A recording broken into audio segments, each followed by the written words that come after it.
Here we have question A3. This question is about change of phase of a liquid and latent heat of vaporization. So I have got here open my thermal physics.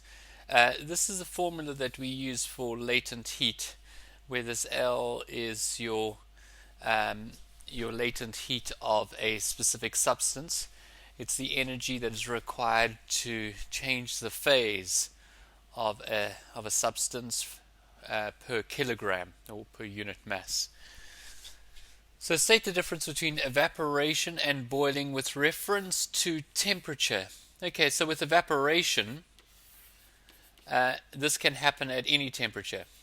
We have any temperature. And also it leads to a reduction. It leads to a reduction in the temperature of the liquid.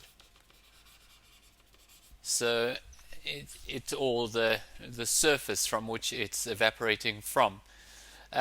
With boiling, it happens at a specific temperature. And it will stay that temperature until all the liquid has actually boiled off. With regard to surface area of the liquid, evaporation, so for evaporation, this takes place at the surface. So it takes place at the surface. And it also depends on the surface area. The greater the surface area, the greater the evaporation. Where with boiling, this doesn't take place necessarily at the surface. It takes place throughout the liquid. Alright, so there we have our differences in regard to that.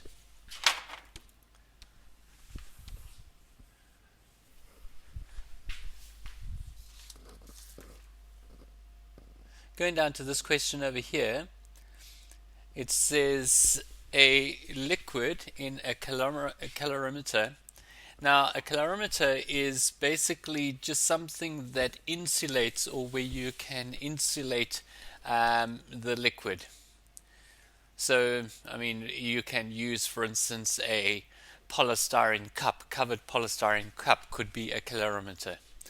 So it's heated at its boiling point for a measured period of time.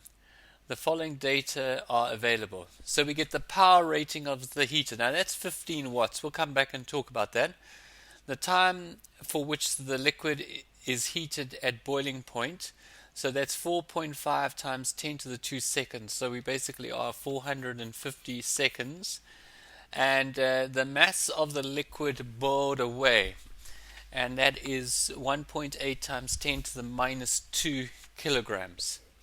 So use the data to determine the specific latent heat of vaporization.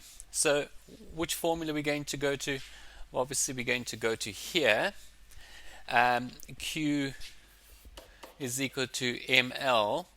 Now we know what our m is. This is our m. This is the mass that actually changed phase. We need to find out what our Q is. Now, because we were given the power rating of the heater, the 15 watts, well, what does that actually mean? Well, power is equal to work or energy over time. Now, this Q is actually your energy. So in that formula, it relates to that. So your Q is actually going to equal to your power times your time. So you're going to get 15 times by 450 seconds, because this 15 watts means 15 joules per second. Every second, 15 joules of energy is being supplied. Is equal to the 1.8 times 10 to the negative 2 times by the latent heat, which you are wanting to calculate. You put that all into your calculator. I hope that won't be any problem. And you should get a latent heat here of 3.8 times 10 to the 5 joules per kilogram. So you need that amount of energy to change 1 kilogram of a substance from a liquid to a gas. Now state and explain one reason why the calculation in B will give a value of the specific latent heat of vaporization of the liquid that is greater. Well, we are assuming here that all the energy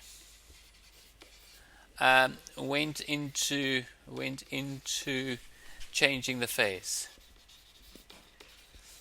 We're assuming that the phase, but quite a lot of this energy, this energy over here, could have been lost to the surroundings. You could have had heating up of the calorimeter. All of these things could have taken place, and that's why you're getting an overestimate for your value of L.